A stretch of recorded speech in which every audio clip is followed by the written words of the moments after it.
చింతపండు లాలీపాప్ చేస్తున్నాం. దానికి కావాల్సిన పదార్థాలు బెల్లం, ఇంకా కారం, ఉప్పు, ఇంకా మనకి చింతపండు కొంచెం చాలు. ఎంత కలిగితే అంత చేసుకోవాలి, అందరికీ పంచుకోండి. ఫస్ట్ మనం చింతపండు వేసేసుకుందాం.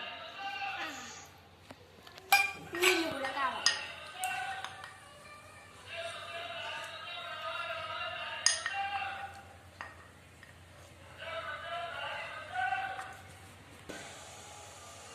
అయిపోయింది, ఇంకా మనం దీన్ని తినేయచ్చు. బయటకు తీసుకుంటా.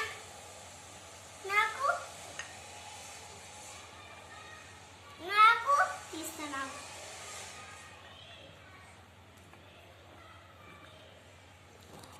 ఫినిష్. ఇది నాకంటే బాగా ఇష్టం.